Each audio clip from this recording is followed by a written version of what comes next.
Hi everyone, Kevin Rader with the Minor Broadcasting Club, and I'm joined by Leah, who is a member of the club, and with our new high school principal here, Mike Riggleman. Leah, I'll let you conduct the interview.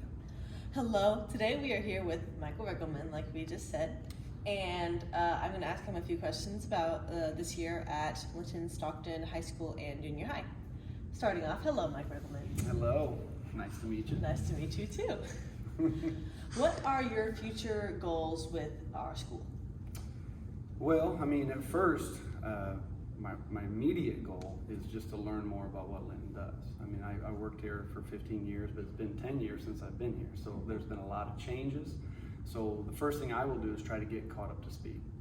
And obviously, the things that we do well, and I know Linton does a lot of things very well, is to help improve those things. But then the things that maybe we need to revamp or look at that needs restructured, then I'll get a team of people together and we'll work on that to try to create some new opportunities moving forward. So really, immediate goal, learn. I have to learn. And so I'm not big on coming in and making a bunch of changes right away. I'm more of the, let's sit back, let's observe, see. There'll be some minor changes that I have to hit pretty quickly, but then learn. And then I'm not real big on making changes myself, so I put committees together and we look at, as a team, what's best moving forward. So that's kind of where we're going to go in that direction.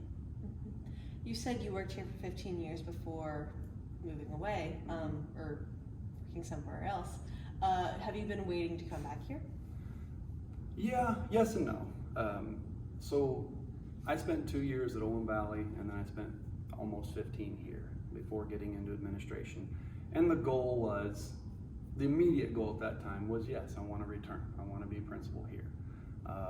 God took me in a different direction. He started me off in an elementary.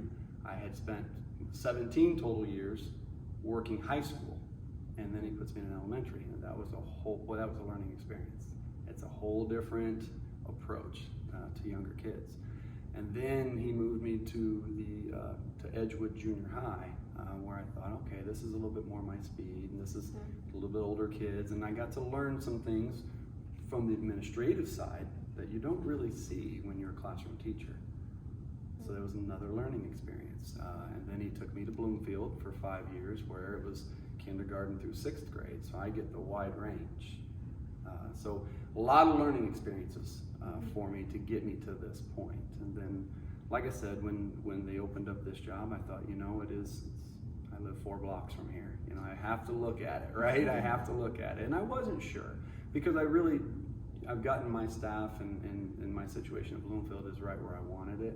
So it's really hard to leave that, but this is home.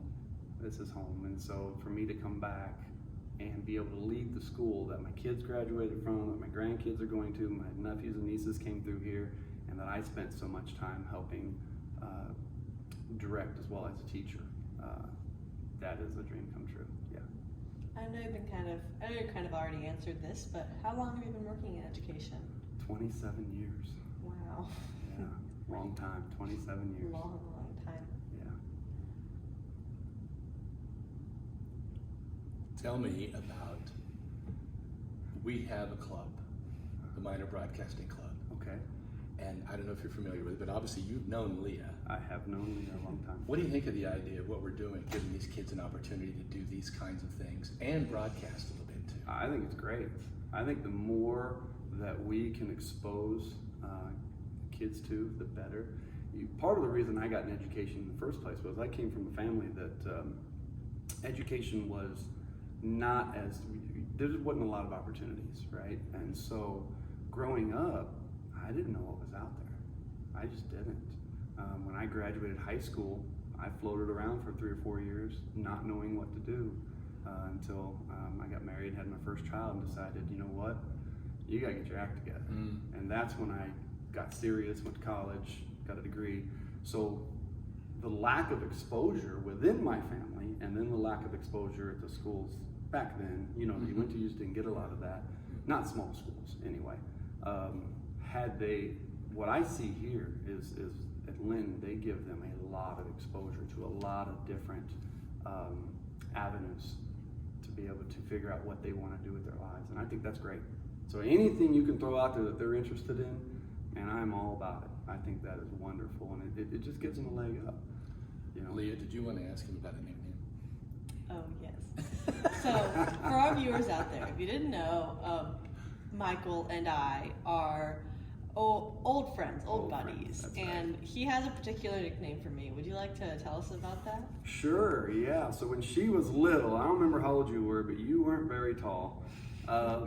I gave her the nickname of Minnow. And what had happened was her dad and I went fishing that day. And we'd come back to their house and we were cleaning our fish. And Leah walks out there and looks her dad in the eye and said something about the fish being really small. And I just started laughing immediately, and I said, yep, you're right, your dad catches a bunch of minnows. And so from that point on, I just started calling her Minnow. So she didn't like it at first. She'd always get mad at me for calling her Minnow, but I just kept going. You know that's going to stick now. I do. I do. It was Thanks, more Leah. of a jab at her dad than it was her, Yeah. but the name stuck with her. So Thank you, Mike, and good luck to you. Yes, thank you. Good Thank luck you. to you. Thanks, Leah. That's it. Thanks for joining us.